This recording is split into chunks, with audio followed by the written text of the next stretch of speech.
Good evening and very warm welcome to news with Faria रीस। मुस्लिम लीग नून इस वक्त हुक्मरान इत्तेहाद में शामिल सबसे बड़ी सियासी जमात है।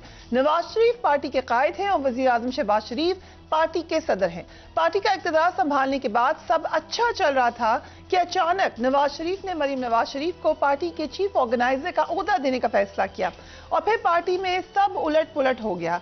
इख्तलाफात की चिंगारियां आतिशफशा बन गईं और पार्टी की सीनियर क़यादत खुलकर सामने आ गई। शायख खाकान अब्बास, मिफ्ता इस्माइल, मेहताब अब्बासी समेत कई सीनियर तरीन अफराद ने खुलकर पार्टी की पॉलिसीज पर तनकीद की।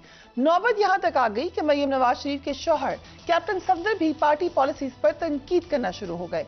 शायख खाकान अब्बासी ने मरीम नवाज शरीफ के पार्टी ओहदा संभालने के बाद बतौर सीनियर नायब सदर इस्तीफा दिया, लेकिन पार्टी को यकजा रखने की खातिर वो इस खबर की तरदीद करते रहे। हमारे प्रोग्राम में कुछ दिन कबल उन्होंने बाकायदा तरदीद की थी। Let's watch that. आप अभी भी सीनियर नायब सदर हैं पार्टी के? जी, मैं पार्टी में हूँ जी। तो आप और मरीम नवाज शेयर करें ये ओहदा? नहीं, ओहदे जितने मर्जी हों। कितने सीनियर नायब सदर हैं पार्टी के? सीनियर नायब सदर पहले मैं था, मरीम नवाज साहब है। तो दोनों साइमल्टेनियस नहीं है? 6 भी हो सकते हैं, 8 भी हो। सदर एक होता है। ठीक है। सीनियर नायब सदर जितने आप बनाना। अभी सब पीएमएलएन के 2 सीनियर नायब सदर हैं और आप लोग फिर किस तरीके से पावर शेयरिंग करेंगे? मेरे पास तो कोई पावर नहीं है, पावर सदर के पास होती है। सदर आपको तफवीज करते हैं कि आप ये जिम्मेदारी पूरी कर दें। तो मरियम नवाज भी कहेंगे कि उनके पास कोई पावर नहीं है? नहीं, उनके पास कोई पावर नहीं है। उनको तफवीज किया उन्होंने कि आप चीफ ऑर्गेनाइजर के तौर पर ऑर्गेनाइजेशन को मुकम्मल करें। फॉर्मर प्राइम मिनिस्टर शायख खाकान अब्बासी हमारे साथ मौजूद है। Thank you so much Abbasi साहब। मुझे बहुत दुख हुआ, आपने हमें नहीं बताया और जाके दूसरे प्रोग्राम में बता दिया कि मैंने तो इस्तीफा दे दिया। आपके सवाल पे दुख हुआ। किस बात? बात ये है, ये अगर इसको आप मुकम्मल सच ना कहें तो झूठ भी नहीं कह सकते, क्योंकि पार्टी जब खुद ऐलान करती है तो फिर आपका ओहदा खत्म होता है, क्योंकि पार्टी ही आपको ओहदा देती है। तो मैंने इस्तीफा 3 जनवरी को ही दे दिया था, जब मरियम नवाज का जिस नोटिफिकेशन आया। एक घंटे के अंदर दे दिया था, क्योंकि मैंने पहले ही क़यादत को आगाह कर दिया था कि जब भी आप नई लीडरशिप लाएंगे, मरियम नवाज साहब आए या कोई और आए, तो फिर मैं उस ऑर्गेनाइजेशन का हिस्सा नहीं रह सकता। नई लीडरशिप से मतलब था कि anybody, it could be anybody या मरियम नवाज ही? नहीं, मरियम नवाज नहीं, यानी एक नई जनरेशन की लीडरशिप लाई। मसलन हमजा शहबाज यानी अगर मेरे साथ के कलीग होते, इकबाल साहब, आसिफ साहब होते, तो उसमें शहबाज साहब हैं, कोई मसला नहीं है। नथिंग टू डू कि वो खातून है। नहीं, ना शख्सियत की बात है ना वो। ये एक जनरेशनल चेंज जब आएगा, अभी आप सीनियरिटी समझें या जो भी उसको समझें, मैं, हमारे दोस्त जो हैं, हम मियां नवाज शरीफ के साथी हैं, हमने उनके साथ काम किया है। अब एक जनरेशनल चेंज आया है, मरियम साहब आई हैं जिस तरह, तो फिर अब उनको पूरा आज़ादी के साथ पूरा मेरा तो मेरे जो दुख है उसको तो आपने मेरे प्रोग्राम में इसलिए नहीं बताया क्योंकि उस वक्त पार्टी ने उसको एक्सेप्ट नहीं किया था। जी, ये पब्लिक नॉलेज भी नहीं थी। नहीं, एक्सेप्ट नहीं, उन्होंने ऐलान नहीं किया था। उन्होंने ऐलान नहीं किया था। Accepted it straight away? नहीं, एक्सेप्ट तो अभी तक एक्सेप्टेंस आई नहीं है, लेकिन अभी पब्लिक नॉलेज आ गई है। पब्लिक नॉलेज आ गई है, किसी तरह से ये मीडिया में आ गया। लेकिन आप व्हाट्सएप ग्रुप से भी तो मैंने उसको एक्सेप्ट कर लिया कि हाँ, मैंने इस्तीफा दे दिया। व्हाट्सएप ग्रुप से भी निकल गया? नहीं, मैं किसी व्हाट्सएप ग्रुप में नहीं हूँ। आप थे ही नहीं? एज सीनियर नायब सदर आपका एक ग्रुप नहीं होगा जिसमें आप सबसे बातचीत करते होंगे पार्टी के लोगों से? नहीं, कम से कम मैं ऐसे ग्रुप पे नहीं हूँ। मैं, हमारा एक पार्लियामेंट्री एडवाइजरी ग्रुप है जो शहबाज साहब ने बनाया था 2019 में। ओके। तो मैं उसमें हूँ, उसमें 10-12 लोग हैं। सो एक तो व्हाट्सएप ग्रुप आपने एक्सटेंशन के दिनों में छोड़ा था, उसके बाद आपने कोई व्हाट्सएप ग्रुप बनाया ही नहीं? नहीं, वही नहीं। So you were not connected अपनी पार्टी के लोगों से? नहीं, इंडिविजुअली आदमी कनेक्टेड होता है, बट मैं किसी ग्रुप पे नहीं हूँ। तो उससे तो फिर लग रहा था कि आप ऑलरेडी आइसोलेटेड हो रहे थे। नहीं, मैं आइसोलेशन की जरूरत नहीं है।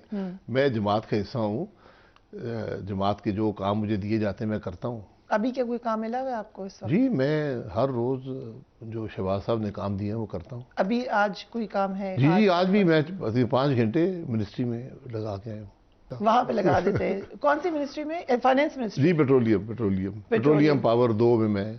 सो आप एडवाइस कर रहे हैं, आपकी डिसीजंस? जी, हम इश्यूज को देखते हैं, उसके हल ढूंढते हैं, जो कि काफी अभी तक बुरी। बहुत मिनिस्टर के साथ, जो 2 मिनिस्टर्स के साथ मैं काम करता हूँ, हल चीजों की ढूंढते हैं। Okay, so coming back to this, आपने कहा कि मैंने पहली पार्टी को बता दिया था कि अगर कोई जूनियर आया तो मैं तो ओहदा छोड़ दूंगा। जब भी एक नई चेंज आई तो उसमें एक जनरेशनल चेंज आई, जब नए लोग आए तो फिर उसमें मुनासिब नहीं है कि हम वहां पर उर्दू पर रहें। वो एक हिजाब का रिश्ता। वही जनरेशन समझते हैं जी, शहबाज शरीफ वही जनरेशन है। शहबाज शरीफ तो हमारे से भी आधी जनरेशन ऊपर ही है मेरे ख्याल में। ठीक है, तो उनको आप सीनियर ही समझते जी हैं? जी बिल्कुल। देखिए हमारे कलीग्स हैं, शहबाज साहब हैं, जो ख्वाजा साहब हैं, ये दीगर लोग जो 8-10-12 लोग हैं जो सीनियर हैं इस वक्त। So you were the only one, और किसी को कोई इतराज नहीं है मरीम नवाज शरीफ की लीडरशिप? नहीं, मुझे भी कोई एतराज नहीं है, लेकिन मैं ये समझता हूँ कि मेरा वहां रहना मुनासिब नहीं है। ये जाती फैसला है, मेरा एक असूली, मेरा जाती फैसला है। जब सीनियर 3 मेंबर्स को लगेगा कि वो अनकंफर्टेबल हैं, तो फिर आपकी पार्टी का एसेट तो सीनियर लोग होते हैं, कैसे आप आगे चलेंगे? एसेट कहीं नहीं जा रहा, वो ऑर्गेनाइजेशन का हिस्सा होना मुनासिब नहीं है, ये मेरी राय है। ठीक है, तो मैंने बहुत पहले ये फैसला किया था। बाकी हम जमात के लिए मौजूद हैं, जो जमात जिम्मेदारी लगाएगी वो करने को तैयार हैं। फिर उसके बाद एक जगह पे ये बात, जब आपने इंटरव्यू आपसे पूछा गया कि मरीम नवाज आपकी लीडर हैं, तो आपने कहा कि नहीं है, तो आप उनको लीडर नहीं समझते या अपनी? मेरे लीडर नवाज शरीफ हैं।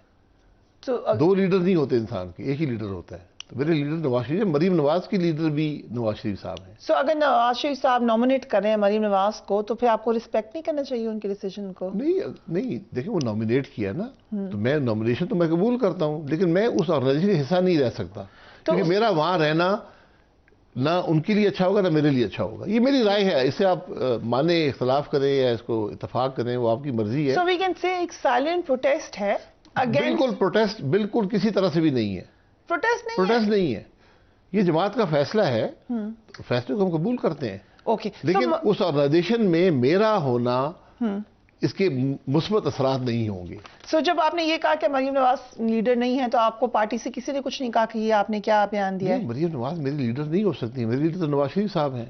उसके बाद मेरे सदर शहबाज साहब हैं। सो जो वो पीएम एस्पायरेंट हैं, आपको पता होगा प्राइम मिनिस्टर बनना चाहती हैं, वो उनका इस्तेकाक है, तो जब आप इस तरह की स्टेटमेंट इतने सीनियर लीडर देंगे तो उनके एस्पायरेशन के ऊपर असर नहीं पड़ेगा? देखें, एस्पिरेशन कोई भी उनको उसका इजहार नहीं करता। ये एस्पिरेशन इस तरह नहीं इजहार किया जाता। आप पार्टी में होते हैं, ये पार्टी फैसला करती है कौन प्राइम मिनिस्टर बनेगा। ये फैसला नवाज शरीफ साहब, शहबाज साहब, तमाम लोग मुशावरत से करते हैं। आप एस्पिरेंट नहीं होते जमात के अंदर। द फैक्ट के वो क्राउड पुलर हैं, द फैक्ट के नवाज शरीफ के बाद सबसे बड़े लीडर उन्हीं को माना जाता है, करिश्मा उनके पास है, ये चीजें आज की दुनिया में इंपॉर्टेंट नहीं है? जी बिल्कुल है। तो लेकिन इस वक्त तो प्राइम मिनिस्टर शहबाज साहब है ना। कल जो भी जमात अगर जीती, ये फैसले उसके बाद होते हैं। जमात किसकी जिम्मेदारी कैंपेन में लगाती है, कैंपेन से एविडेंट हो जाता है कि आप किसको प्रोजेक्ट कर रहे हैं एज अ प्राइम मिनिस्टर। अगर आप जीत जाएं तो वहां पे एविडेंट हो जाएगा। शहबाज शरीफ साहब वर्सेस मरीम नवाज, आपने कहा कि शहबाज शरीफ साहब आपको यू थिंक ही यहाँ वर्सेस है नहीं ना, ये कंपटीशन नहीं है। कंपटीशन आज पार्टी के सदर, मुल्क के वज़ीर-ए-आज़म शहबाज शरीफ साहब हैं, तो मैं उन ओहदों पर उनको ही कबूल कर सकता हूँ। ठीक है, मेरे लीडर जो हैं 35 साल से, वो नवाज शरीफ साहब हैं। तो अगर मरीम नवाज बन गई प्राइम मिनिस्टर, फिर प्राइम मिनिस्टर बन गई तो ये फिर पार्टी का फैसला होगा। बन सकती हैं हर आदमी का, जो आदमी इलेक्शन लड़ता है, कौमी असेंबली का मेंबर बन जाए, वो बन सकता है। उनकी कैबिनेट में काम करेंगे? नहीं, मैं कैबिनेट में काम नहीं कर सकता। क्योंकि देखिए हाइपोथेटिकल सवाल हैं। नहीं, क्योंकि कैप्टन सफदर ने तो रूल आउट कर दिया, उन्होंने कहा मुझे तो नहीं लग रहा वो प्राइम मिनिस्टर। फिर आपने सवाल क्यों किया? अगर कैप्टन सफदर साहब ने इतनी बड़ी बात कर दी है, मैं उनसे कैप्टन सफदर साहब इत्तेफाक नहीं कर सकता। नहीं करते आप? जी बिल्कुल इत्तेफाक नहीं। आपके लिए तो बड़ी अच्छी राय दी उन्होंने। नहीं, उन बातों से इत्तेफाक करता हूँ उनसे। अच्छा, वैसे ऑन अ लाइटर नोट, आप जानते हैं पार्टी को, कैप्टन सफदर साहब मेरे दोस्त है, मेरे भाई है, हमारा बड़ा एक बड़ा अच्छा रिश्ता है। हम बड़ी खुल से एक दूसरे से बात करते हैं। हमारी मुलाकात बड़ी कम होती है, लेकिन जब भी होती है तो बड़ा एक यानी बड़े दोस्ती के माहौल में होती है। उनका बादशाह आदमी है, यूं ही कहा उन्होंने। नहीं, वो भी पहाड़ी इलाके के, मैं भी, हमारा कुछ वो मजाज मिलता है। नहीं, लेकिन उस दिन हुआ क्या था कैप्टन सफदर को? नहीं, कुछ नहीं, सच बोला। जो दिल में बातें होती है वो कर देते हैं, उनकी हमेशा वो यही बातें करते हैं। कैप्टन सफदर साहब कोई बात छुपाते नहीं है, ठीक है, सीधी बात कर देते हैं। सो ये उनकी राय है जी, ऑफ कैमरा भी उन्होंने अपनी राय का इजहार कर जी। अब तो ऑन रिकॉर्ड कर दिया और डिनाई भी नहीं किया, वो कायम है उसके ऊपर। जो उन्होंने कह दिया है, उन्होंने टीवी पे कह दिया है, वही उनके ज़हन में उस वक्त होगा, दिल में होगा, उन्होंने बात कर दी है। So if Maryam Nawaz Sharif is the prime minister, आप कैबिनेट में नहीं होंगे, आपके ख्याल से जो और सीनियर्स हैं, कैबिनेट में ना मैं होऊंगा ना मुझे होना चाहिए, और जो बाकी लोग हैं सीनियर, ये उनका फैसला है। ये उनका फैसला आपके ख्याल से कोई कहेगा वो भी ये सोचेगा कि नहीं हमें नहीं होना चाहिए? ये उनका फैसला है। इसमें देखिए, मतलब ख्वाजा से कैबिनेट में होना ना लाजमी है, ना कैबिनेट में ना होना लाजमी है। खुर्रम दस्तगीर साहब ने भी हमारे शो में कहा कि मेरा लीडर शहबाज शरीफ है, तो मरीम नवाज को खुर्रम दस्तगीर साहब देखें हमसे वो एज में कम है, ठीक है, तो वो अगर मरीम नवाज साहब प्राइम मिनिस्टर बनती है उनकी कैबिनेट में हो सकते हैं, वो हो सकते हैं। कौन कौन सारे हो सकते हैं, ओके, ये उनकी चॉइस है, मेरी चॉइस ये नहीं है। ठीक है, मैंने शहबाज साहब की कैबिनेट भी ज्वाइन नहीं की थी, मैंने कहा था कि नए लोगों को मौका दें। ओके, अब हमें नए लोगों को मौका देना चाहिए। मसलन आपके नए लोग पार्टी में कोई आपको लगता है कि ये अच्छे बन जी सकते जी हैं? बिल्कुल 10-12 लोग हैं, बहुत पोटेंशियल है उनके अंदर। ओके, बदकिस्मती से उनको ग्रूम नहीं कर सके, हमें उनको मौका देना चाहिए था, वो नहीं हुआ। बहरहाल उनके अंदर पोटेंशियल है कि वो। हमजा शहबाज को तो साइड लाइन है बिल्कुल, वो उनमें पोटेंशियल है कि नहीं है? हमजा शहबाज साहब तो पंजाब की पार्लिमानी पार्टी के सदर थे, फिर चीफ मिनिस्टर बने, उनकी कोई ज़ाती मसरूफियात हैं तो मुल्क से बाहर है। कुछ कहते हैं ज़ाती इख्तलाफात भी हैं। नहीं, इख्तलाफात का मुझे इल्म नहीं है, लेकिन मुझे उनकी मसरूफियात का इल्म है। ओके, मरीम नवाज भी जो कहती हैं वो कई दिनों से कह रही हैं आपसे मिलने आना चाहेंगी, उनको जरा सुन लेते हैं क्या कहा उन्होंने। शाहिद साहब हमारे मुस्लिम लीग नून के न सिर्फ नवाज शरीफ साहब के देरीना साथी हैं, खानदानों से ये साथ चल रहा है, बल्कि वो हमारे फैमिली मेंबर हैं, मेरे बड़े भाई हैं। और मैं रात को देख रही थी, वो कह रहे थे कि मरियम मेरी छोटी बहन है और मैं ये चाहता हूँ कि उसको ओपन फील्ड मिले ताकि वो अपना काम करे। तो मेरा ख्याल है कि मुझे उनकी सरपरस्ती में उनके साथ मिल के मुझे काम करना है। मैं खुद जाके शाहिद साहब से मिलूंगी, उनसे दिल की बातें हम करेंगे, लेकिन वो जो आप उसमें ढूंढ रहे हैं ना, या जो मुखालिफिन उसमें ढूंढ रहे हैं, वो खुशी उनको मिलने वाली नहीं है, क्योंकि शाहिद साहब एक बहुत बावफा और बासूल आदमी। चलिए, सेम थिंग जो उनके बेटर हाफ ने कहा वही वो भी कह रही हैं कि आप बावफा भी हैं, बासूल भी हैं, ऑनेस्ट है। उन्होंने कहा बादशाह 12 दिन हो गए सर इस बात को, अभी तक मुलाकात नहीं हुई। नहीं, मुलाकात संडे को उन्होंने ख्वाहिश का इजहार किया था कि मैं आऊंगी, इस संडे को जी, परसों जो गुजरा है, मैं उस दिन लाहौर में था। ओके, तो मैंने कहा आप बिल्कुल ना आए, मैं आपकी तरफ आ जाऊंगा। मुलाकात जो है, मैं ज़ाती तौर पे ये मुलाकात मीडिया इवेंट नहीं होना चाहिए, ठीक है, क्योंकि आप वहां पे ये पूछेंगे कि जी हाँ राजी हो गए, नाराजगी क्या थी, तो वो यहाँ कोई नाराजगी नहीं है, नाराजी होने की कोई ज़रूरत है। नाराजगी होगी तो राजी होंगे, मेरे कोई तहफ़्फ़ुज़ात नहीं है, मैं जमात के साथ हूँ। मरीम नवाज साहिबा को कोई मुशावरत चाहिए हो, कोई मदद चाहिए हो, मैं हाजिर हूँ पार्टी की ऑर्गेनाइजेशन में। ओपनली कह रही है मैं मनाऊंगी, वो मनाऊंगा लफ्ज़ आई थिंक वहां पर, क्योंकि मनाया उसको ज्यादा से नाराज हो, मेरी कोई किसी किस्म की नाराजगी नहीं। आप माने नहीं, मैं ये पूछ रहा, फिर वहां पर एक मीडिया फिर बात शुरू हो जाएगी, फिर मुझे 10-12 प्रोग्राम करने पड़ेंगे, आप भी पूछेंगी कि नाराज क्यों नहीं थे। So is this why you are avoiding meeting है? नहीं, मैं संडे था नहीं, तो अब मैं शायद कल परसों उनसे मुलाकात हो जाएगी। यूजुअली आपका जब वर्किंग रिलेशनशिप बहुत ज्यादा नहीं रहा मरीम नवाज के साथ? नहीं, ये बात पहले भी आ रही मुझे। जी, दो मौके उनके साथ काफी हमने काम किया है। एक जो जीबी की कैंपेन थी, इलेक्शन कैंपेन, उसका काफी अरसा में उनके साथ रहा, ठीक। और आजाद कश्मीर की भी जो इलेक्शन कैंपेन थी उसमें भी काफी अरसा में उनके साथ रहा। शाइख खान अब्बासी हमारे मेहमान खुसूसी हैं। वक्त तो एक ब्रेक का, we will be right back.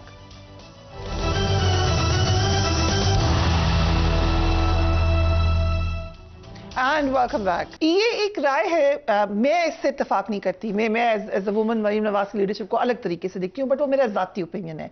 But काफ़ी जो पॉलिटिकल एक्सपर्ट्स हैं उनका कहना है, वो जो जीबी की कैंपेन का कहते हैं, फिर आज़ाद कश्मीर की बात करते हैं, वो कहते हैं ये दो थी, फिर उसके बाद जो लाहौर में बाई इलेक्शन हुआ है, कि ये 3 मौके मिले उनको। एंड नाउ मैं आपसे ऐसे एज ए सियासतदान पूछ रही हूँ, एक सियासी एनालिसिस के लिए पूछ रही हूँ, और वो तीनों जगह कामयाब नहीं हो सकी, अपने अहदाफ नहीं हासिल कर सकी, तो ये उनकी नाकामी थी। आपको क्या लगता है? देखिए, कामयाबी हर जगह लाजमी नहीं होती। देखा ही जाता है कि आप कैसे कैंपेन चलाते हैं, क्या आप मेहनत करते हैं, क्या अच्छी कैंपेन चलेगी तो फिर वोट मिलेंगे। जी, बहुत अच्छी कैंपेन थी, दोनों कैंपेन बहुत अच्छी थी, बहुत बड़े जलसे थे, बड़े पुरजोश जलसे थे। तो उन्होंने क्राउड पुलर होने का सबूत दिया, क्राउड्स आए, और बहरहाल इलेक्शन में जो कुछ हुआ वो फिर वही है जो इलेक्शन में होता है। क्या हुआ? इलेक्शन में रिग हुए, ये सब इलेक्शन रिग्ड हैं। वो वाले भी जी, दोनों इलेक्शन थी। ये तो आपने अभी बताया नहीं, मैंने हमेशा कहा है, वहाँ नजर आता था क्या वो मुख्तलिफ तरीके से उम्मीदवारों को बुलाया जाता था, इलाके के लोगों को बुलाया जाता था, दबाव डाला जाता था। तो ये हमारी इलेक्शन की तारीख का हिस्सा बन चुके हैं ये मामलात। तो कुछ हम सबक हासिल कर लें तो बेहतर होगा। तो यकीन करें, जीबी में भी और ख़ास तौर पर कश्मीर में जितने बड़े जलसे मुस्लिम लीग नून के थे, किसी जमात के नहीं थे। कौन होगा पीछे? एस्टैब्लिशमेंट ही करती है जी काम। उस वक्त हुकूमत भी वफाक में पीटीआई की थी जी, तो उनके वज़रा खुल्लम खुला जलसे करते थे, ऐलानात करते थे। उनको कोई परवाह नहीं थी इलेक्शन कमीशन के अहकामात की। अभी जाके उन्होंने जो वहाँ पर फाइन लगे थे वो अदा किए। तो ये चीज़ें रही हैं, लेकिन कैंपेन उन्होंने बहुत अच्छी चलाई और कैंपेन बहुत सक्सेसफुल थी। मैं यकीन करें, मुझे खुद ये अंदेशा नहीं था कि इतनी कामयाब कैंपेन्स होंगी। और बहुत बहुत मेहनत होती है इन कैंपेन में, आसान नहीं है। डिफ़िकल्ट पहाड़ी इलाके हैं दोनों, और लंबी कैंपेन्स, 3 हफ्ते की कैंपेन्स थी।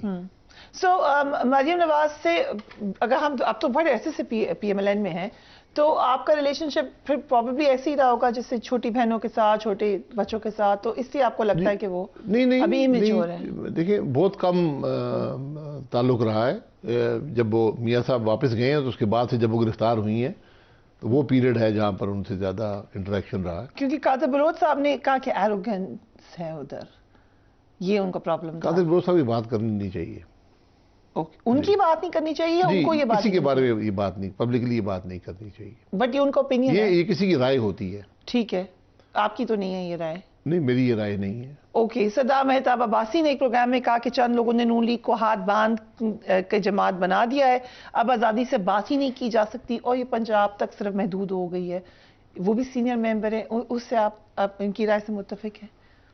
देखिए, मैं राय से मुत्तफिक हूँ या ना हूँ, मैं उनकी राय का एहतराम करता हूँ, लेकिन मेरा ज़ाती ख्याल ये है कि ये बातें पब्लिकली नहीं करनी चाहिए। ये पार्टी के अंदर जो फोरम थे वहाँ पर करनी चाहिए। सरदार साहब ने शायद महसूस किया है कि पार्टी के अंदर उनको वो मौका नहीं मुहैया हुआ और उन्होंने बाहर आके बात कर दी है। इस बात का भी मैं एहतराम करता हूँ, लेकिन इन चीज़ों से भाम ही पैदा होता है। जब आप अपने सीनियर लीडर जब अपने मामलात को पब्लिक ले जाए तो फिर मतलब ये होता है कि वो कोई फोरम ओपन है जहाँ वो जाकर नहीं है ओपन। देखिए, पार्टी में मुशावरत होती रहती है वक्तन फ़क्तन।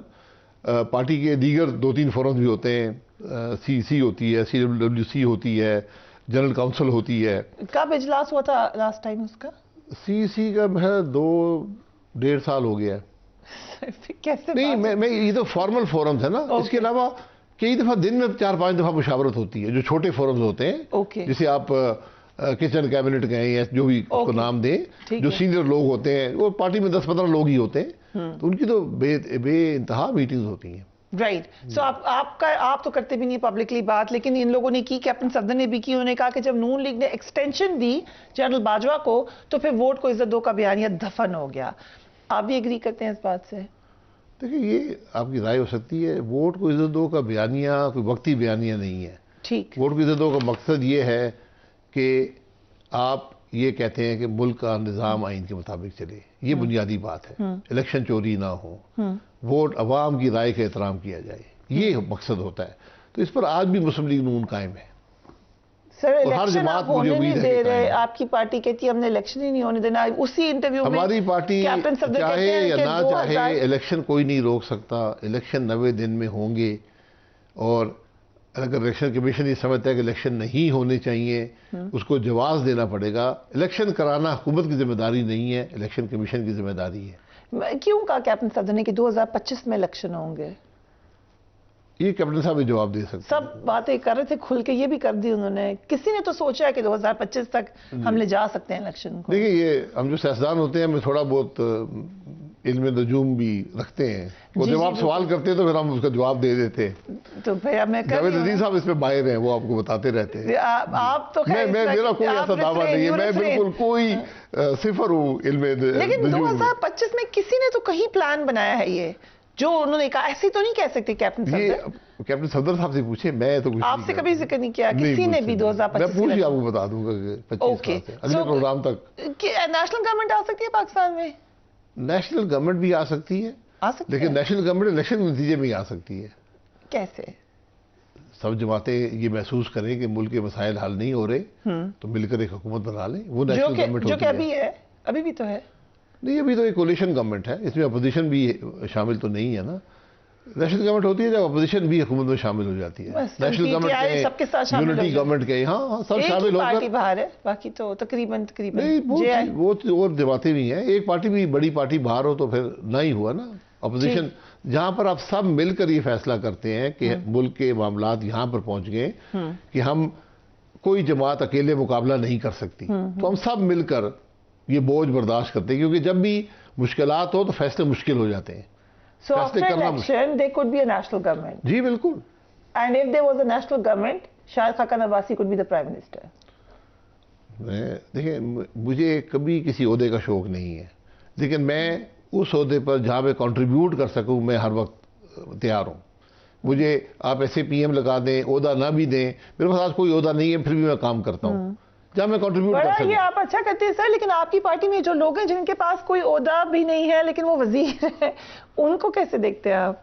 नहीं, कोई पोर्टफोलियो नहीं है उनका। पोर्टफोलियो होना जरूरी नहीं है, तो काम वजारत आपको एक मुकाम देती है, एक अथॉरिटी देती है, एक स्ट्रक्चर देती है, उसके बाद जो जिम्मेदारी आपकी वज़ीर-ए-आज़म लगाएं तो वो काम आप करते हैं। मैं इसी कॉन्टेक्स्ट में आपको बात बता देता हूँ। हम ऑस्टेरिटी की बातें कर रहे हैं, मैं आपको बात कर देता हूँ। 73 में जो काबीना थी जुल्फ़िकार अली भुट्टो साहब की, मैं अगर आप नाम पूछूं तो आप किसी वजीर का नाम आपको याद नहीं होगा। एक खुर्शीद हसन मीर साहब थे, ठीक, वो वजीर बेमहकमा थे। ओके, उनका नाम आज तक लोगों के ज़हन में वजीर बेमहकमा होने के, वो तकरीबन 5 साल वजीर बेमहकमा रहे, तो उनकी आप यकीन करें कि मुझे उनकी शक्ल, उनका नाम, बहुत अच्छे आदमी थे, वो पूरा अरसा वजीर बेमहकमा रहे। आपने तो 20 वजीर बेमहकमा बना दिए। नहीं, हमारे पास सिर्फ जावेद लतीफ साहब हैं, इधर भी बेमहकमा, उधर भी बेमहकमा, तो ये थोड़ी सी ज्यादा हो गया। बाकी ऐसे पीएम्स हैं, ये प्राइम मिनिस्टर पे छोड़ देना चाहिए कि किसी को भी वजीर बेमहकमा नहीं। हाँ, नहीं, वजीर तो वही 46 या 48 बनते हैं, उसके ऊपर बना नहीं सकते। आप वर्ल्ड रिकॉर्ड करने जा रहे हैं कैबिनेट का, आप बहुत, आपका स्ट्रेचर काफी ऊपर जा रहा है कि आपने नहीं ली है वजारत। नहीं, और काम कर रहे हैं, सच है वो, सच जो आदमी भी काम कर सके आप वो वजीर वजीर नहीं, ऐसे पीएम्स हैं, उनको आप इस्तेमाल करें स्पेसिफिक पर्पसेस के लिए। एग्जैक्टली। मैं ये भी आपको बता दूं कि आप किसी जब एमएनए को वजीर बनाते हैं या ऐसे पीएम बनाते हैं या एडवाइजर बनाते हैं किसी एमएनए को या सेनेटर को, तो हुकूमत का खर्चा कम हो जाता है। अब ये आप मुझे फिगर में डाल देंगे तो खर्चा हो ही क्यों, आपकी तनख्वाह तकरीबन आधी हो जाती है। राइट, ठीक है। उसके बाद यकीनन आपको एक गाड़ी मिल जाती है। टोटल जो वजीर को मिलता है वो एमएनए से, जो एमएनए के अलाउंसेस डाल की तनख्वाह होती है, उसका आधा होता है।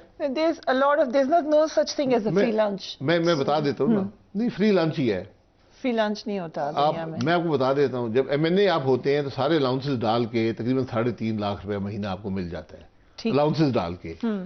मैं एमएनए था, फिर मैं वजीर बन गया, तो मेरी तनख्वाह होगी 2,15,000। ठीक है। फिर मैं प्राइम मिनिस्टर बन गया, मेरी तनख्वाह होगी 1,35,000। अब मुझे समझ आई आप क्यों नहीं वजीर बन रहे। You explained it very nicely. Thank you so much. इसलिए ये कहना कि इससे कोई मुल्क का खजाना खाली हो गया है, वजीर को आप 300 लीटर पेट्रोल देते हैं, एक गाड़ी देते हैं जो अक्सर पुरानी होती है, एक ड्राइवर देते हैं। ये I still think austerity measures को कम से कम symbolically follow करें, but you have your opinion, I have mine. देखिए, आप I think दिल में आप भी समझते हैं, इसलिए बने वजीर आप वजीर इसलिए ना बनाएं कि उस पे हुकूमत का खजाना खाली हो जाए, बात दुरुस्त नहीं है। एक आदमी कुछ करके भी तो छोटा सा फैसला भी दुरुस्त कर देना, ठीक, उसके असरात सैकड़ों अरब तक हो सकते हैं। ये बात आपकी ठीक है। मैं ज्यादा वजीर बनाने के हक में नहीं हूँ, लेकिन ये जो इल्जाम लगाया जाता है जो मुल्क का खजाना खाली होगा वजीरों की वजह से, ये बात दुरुस्त नहीं है। Right, will take a break and we will be right back.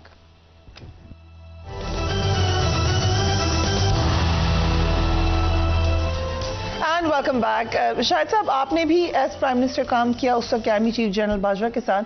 मैंने पहले भी आपसे ये सवाल पूछा था, आपने कहा मैं तो अपने डिसीजंस खुद ही लेता था, लास्ट टाइम आपने ये कहा।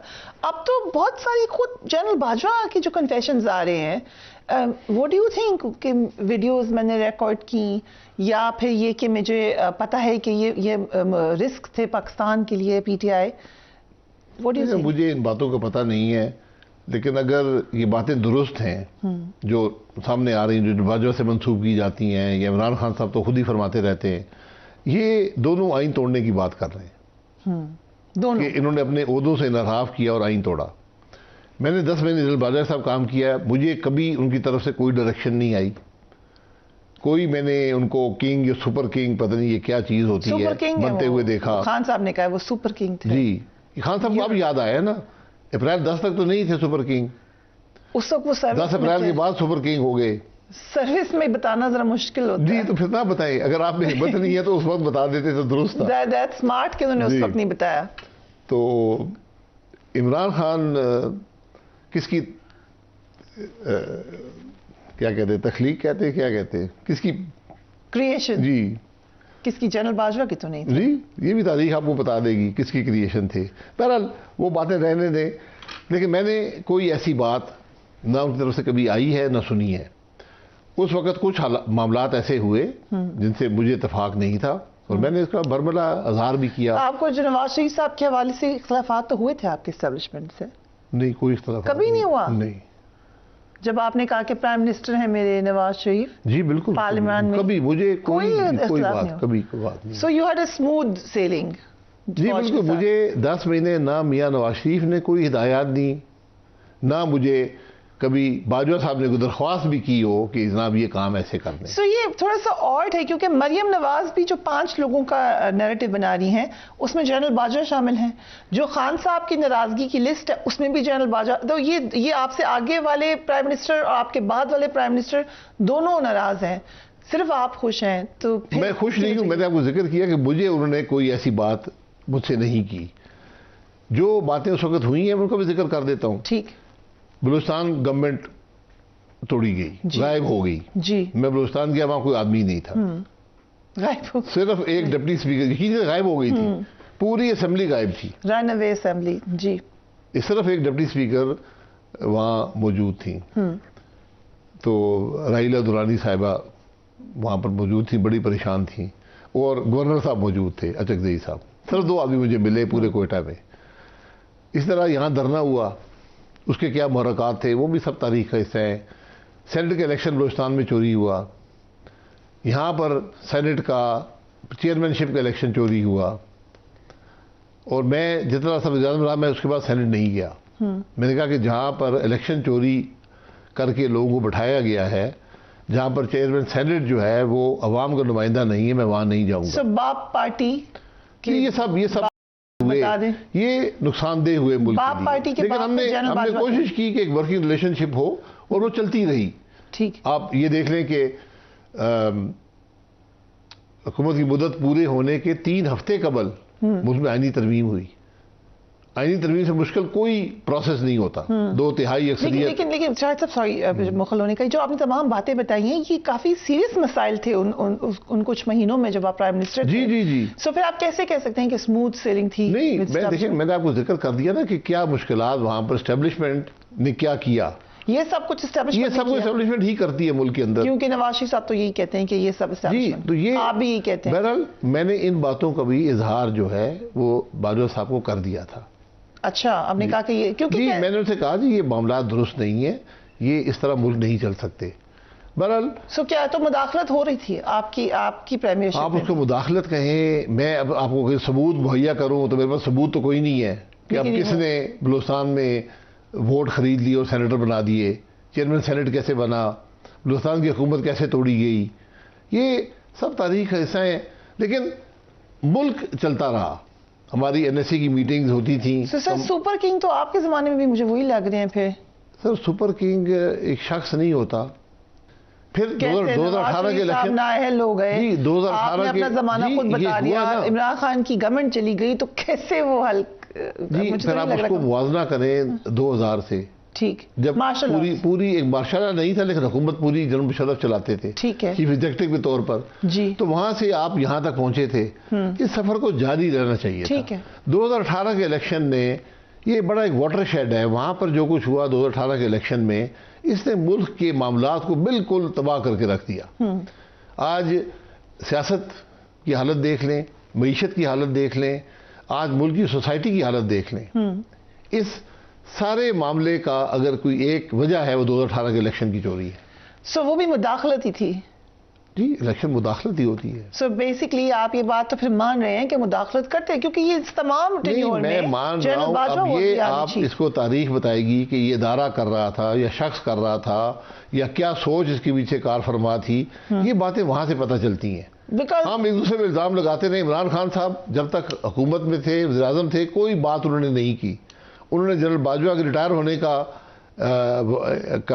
इंतज़ार किया और उसके बाद हर किस्म के इल्ज़ाम लगाने शुरू कर दिए।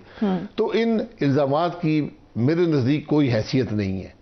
जब ये वज़ीर-ए-आज़म थे उस वक्त बात करते या उनकी बात ना मानते तो मैं इमरान खान साहब। लेकिन वीओएनसी पे तो आप भी अगेंस्ट थे। किसके? वीओएनसी के। नहीं, मैं वीओएनसी का अगेंस्ट नहीं था, मैं हुकूमत बनाने के अगेंस्ट था। सो कोई तो आपको उसके बाद हुकूमत नहीं बनानी चाहिए, आप इलेक्शन में जाएं। बट वीओएनसी तक आप समझते थे कि ठीक है। वो अब आपको ये पता चला। देखिए, वीओएनसी एक जमहूरी आईनी अमल है। उससे पहले एक वोट ऑफ कॉन्फिडेंस भी हुआ था, जो कि आपके सामने आज वोट ऑफ कॉन्फिडेंस लेने वाला और उसको वोट पूरे करने वाला दोनों कह रहे हैं कि हमने ये काम किया है। जनरल बाजवा साहब कहते हैं मैंने बंदे पूरे किए और इमरान खान कहते हैं जी इन्होंने बंदे पूरे किए। ठीक। इमरान खान साहब की सिर्फ शिकवा ये है कि जनरल बाजवा ने वोट ऑफ नो कॉन्फिडेंस को नाकाम नहीं किया। वो ये भी कह रहे हैं कि अमेरिकन को भी इन्वॉल्व किया। अमेरिकन तो पहले तो अमेरिकनों ने कराया था ना। नहीं, अब नहीं। फिर 6 महीने बाद हमें याद आया कि नहीं, ये बाजवा साहब सुपर किंग थे और वो काम ये कर रहे थे। वो कह रहे हैं कि अमेरिकन को बताया गया कि मैं एंटी अमेरिका हूं। मुझे इसका इल्म नहीं है, हो सकता है। देखिए, मैं हर तीसरे चौथे महीने बयान बदल जाता है ना। कल को और बयान आ जाएगा, फिर वो भी सुन लेंगे। सो आपके ख्याल से ऐसा नहीं हुआ? नहीं, मुझे क्या पता है जी, आपस में वो दो कुछ करते रहे हैं। जब इकट्ठे थे तो बड़े खुश थे दोनों, बाद में दोनों एक दूसरे से नाराज हैं। वैसे तो मुल्क पूरा तमाशा देख रहा है। ऑन अ सीरियस नोट, अगर वाकई जनरल बाजवा और खान साहब इकट्ठे थे, अगर वाकई एक आप 2018 के इलेक्शन की बात करें, तो फिर ऐसा क्या हुआ कि general Bajwa according to Khan साहब देन केम टू यू, आपकी पार्टी और तमाम पार्टी से उन्होंने कहा खान साहब को हटाना है? क्या सिर्फ मुझे कोई इल्म नहीं। हमारे पास जनरल बाजवा आए हैं, वोट ऑफ नो कॉन्फिडेंस हुआ, सबके सामने हुआ। कौन से लोग यहाँ पर आए वो भी सबके सामने हैं, उनसे पूछ लें। अगर जनरल बाजवा ने भेजा था तो ये आइन में मुदाखलत है। इसलिए ये बातें तारीख तक छोड़ दें। आज इसके बहुत से आपको पहलू इसके मिलते हैं। जो लोग पहले बात नहीं करते थे आज हर किस्म की बात करते हैं। तो ये रवाज के जब इंसान इक़्तिदार में ना हो तो हर चीज़ का इल्ज़ाम उस पर लगा दें, मैं इससे ज़्यादा इत्तेफाक नहीं करता। राइट। हम जब वो इक़्तिदार में थे उस वक्त बात कर लेते। आपकी बात होती है जनरल बाजवा से अभी? नहीं, मेरी कोई नहीं, बिल्कुल भी नहीं। मेरी कोई बात नहीं। मेरी उनसे हुकूमत छोड़ने के बाद 3 मीटिंग्स हुई हैं, एक 2018 के नवंबर में, ठीक, और 2 नवंबर 2022 में। उसके बाद आपकी कोई मीटिंग नहीं? ना उस बीच में 4 साल कोई मीटिंग हुई और ना ही उसके बाद। नवंबर कौन से ईयर? 2018 उनकी दरख्वास्त पर, और November 2022, which is very recent. जी, वेरी रीसेंट। उसमें क्या उसकी स्पेसिफिक वजह थी, मैं खुद अपने मीटिंग उनसे की थी। क्यों? क्योंकि मेरे ख्याल था जिधर हम जा रहे हैं वो मंजिल कोई मुल्क के मुफाद में नहीं है, वो बात को रहने दें। एक्सटेंशन ना लें, आपने ये कहा उनको? जो भी बात हुई है, यही कहा है, जो बात हुई है उसको रहने दें। मैं ये उनके और मेरे दरमियान है, अगर वो बात करेंगे तो मैं जवाब दे दूंगा। सब तो बात हो गई। नहीं, मैंने कहा बिल्कुल मुलाकात हुई है, 2 दफा मुलाकात की है मैंने उनसे, मुलाकात की है। आपने कहा कि एक्सटेंशन उनको, बिकॉज हमने इकट्ठे काम किया था। मान गए आपकी बात? नहीं माने या नहीं माने ये वक्त बताएगा। आपने ये अपने तय, ये तारीख में छोड़, बिल्कुल अपने तय। आपको किसी ने नहीं कहा मैसेज लेके? नहीं, मुझे किसी ने नहीं कहा। Okay, very interesting. So you did it only for Pakistan? जी बिल्कुल बिल्कुल। देखिए, ये मैंने जिम्मेदारी को महसूस किया और मैंने उनसे मुलाकात, मुझे छुपने की जरूरत नहीं थी। राइट। क्योंकि शहबाज शरीफ साहब के हवाले से ये कहा गया। नहीं, वो भी अब्दुल हक साहब ने माजरत कर लिया कि फिर दोबारा ट्वीट कर दी, फिर डिलीट कर दिया। में और आदमी था, वो कोई था का नाम ले लिया, किसी और का जिक्र कर रहे। वो कौन थे ये नहीं बताया उन्होंने, बताएंगे। अब्दुल हक मेरे कोई 55 साल के दोस्त है। ओके। तो वो इस बयान देते रहते हैं। तो आप तो ओपनली गए, क्योंकि जो खान साहब की पूरी मुलाकात का अहवाल लिखा है जावेद चौधरी साहब ने, उसमें उन्होंने कहा लोगों को हटा दिया गया था ताकि कोई विटनेस ना हो। Was there any witness? देखिए, मैं जब नवंबर 22 में मुलाकात हुई है, हम इक़्तिदार में थे। जी जी ठीक है, बिल्कुल। तो जो इक़्तिदार में होता है उसको छुपने की जरूरत नहीं होती। राइट। वो आर्मी चीफ थे, मैं इस पार्टी का एक सीनियर आदमी था, मेरे पास कोई ओहदा नहीं था। मैंने ये महसूस किया कि जिस तरफ हम चल पड़े हैं तो ये वही मामला होगा जो माजी में भी होता रहा है। तो इसलिए मैंने कहा कि चले कम से कम जो मैं हिस्सा डाल सकूं मैं इसमें डालूं। सो पसंद तो नहीं आई होगी बात जनरल बाजवा को? मैंने भी बड़ी खुल के बातें की, उन्होंने बड़ी खुल के बातें की। मैं तो मशहूर हूँ कि उन्होंने कोई जेल में नहीं डाल दिया मुझे। नहीं, मजाक कर रहा हूँ, डाला जा सकता नहीं, ऐसी कोई बात नहीं। राइट। लेकिन कुछ जो उन्होंने कहा कोई जुमला बता दें। नहीं, वो देखिए ये मेरे के दरमियान है, कोई इसमें ऐसी बात तो नहीं है। हमने कोई जाती बात नहीं की, हमने डिस्कस किया कि जहाँ पर हालात पहुँच गए उनका हल क्या है, और मैंने अपनी बड़ी खुलकर राय का इज़हार किया, उन्होंने अपने बातों का बड़ी खुलकर इज़हार किया। खान साहब का कोई जिक्र हुआ? नहीं, खान साहब बिल्कुल ही नहीं हुआ। नवाज शरीफ साहब का? नवाज शरीफ साहब का भी उस मामले के अंदर जिक्र नहीं हुआ। सो उसके बाद एक कॉल भी आई अकॉर्डिंग टू सम रिपोर्ट्स जिसमें ये बताया गया जो आपने बताई बात, क्या सिर्फ आप ही थे अकेले जो ये बता रहे थे? नहीं, मैं उसमें नहीं, हो सकता और लोग भी हों, मुझे उसका इल्म नहीं है। मैंने किसी से बात नहीं की और ना ही मुझे किसी ने कहा जी आपको पैगाम लेकर जाएं। मैंने खुद महसूस किया, मेरा एक वर्किंग रिलेशनशिप थी जनरल बाजवा के साथ, तो मैंने कहा ठीक है 4 साल के बाद मैं कम से कम अपना किरदार तो अदा कर दूं कि कल को ये मुझे तशदगी ना रहे कि एक मौका था और मैंने अपना हिस्सा नहीं डाला उस मामले को हल करने में। सो ये वो मीटिंग तो नहीं है क्योंकि जिस पे मियाँ साहब नाराज हो गए थे, ये वो वाली नहीं है? नहीं, नाराज किससे? कुछ मीटिंग पे इतराज किया मियाँ साहब ने कि आपने ये मीटिंग क्यों की? Not with general Bajwa but कोई आपकी मेरी मीटिंग कुछ मीटिंग्स के ऊपर? मेरी किसी मीटिंग में मियाँ साहब ने कभी नहीं किया। कुछ आपकी मीटिंग्स हुई मुख्तदर हलकों में जिसको मियाँ साहब को लगा किसी मुख्तदर हलके से कभी मीटिंग नहीं हुई, कभी भी नहीं हुई। 2018 में मेरी मीटिंग हुई थी जनरल बाजवा से, राइट, ऑफिस छोड़ने के बाद, जिसमें मैं और मिफ्ता इस्माइल साहब और ख्वाजा आसिफ साहब थे। ठीक है। और वो इकॉनमी के हवाले से उन्होंने मीटिंग मांगी थी कि मुझसे आके जरा बात कर लें, तो हमने कहा ठीक है। सर ये क्विकली बता दें, इसहाक डार साहब, where did he go wrong? देखिए, where did he go right, where did he go wrong, ये तारीख ही बताएगी आपको। क्या उनके फैसले दुरुस्त थे या गलत थे? राइट। आप में राय, जो आदमी काम कर रहा होता है वो ही जानता है कि उसके फैसलों के पीछे क्या वजह है। तो इसहाक डार साहब ये फाइनेंस मिनिस्टर हैं, ये बात उन पर छोड़ दें, उनको हम उनके रिजल्ट्स पे ये असेस कर सकते हैं कि उनके रिजल्ट्स जो थे वो ठीक थे या नहीं थे। हम डिफॉल्ट कर सकते हैं? देखिए, डिफॉल्ट का खतरा आपको रहता है, आपके बड़े सीरियस इकोनॉमिक चैलेंजेस हैं, लेकिन मेरा ख्याल है कि इंशाल्लाह ये मामला मैनेज हो जाएगा। राइट। एंड आप उस बात पे कायम है कि अगर आप कभी प्राइम मिनिस्टर बने तो Miftah Ismail will be your finance minister? मुझसे अगर आप ये पूछेंगे कि अगर आप वज़ीर आज़म हों तो आपका वज़ीर ख़जाना कौन होगा, तो मैं आपको कहूँगा कि मिफ्ता इस्माइल होगा। Right, okay, thank you so much. बहुत आपने डिटेल में हमसे बात की। शाह खाकान अब्बासी साहब, हम former prime minister of Pakistan, was talking to us. Do take care of yourself, do give your feedback. अल्लाह हाफिज़।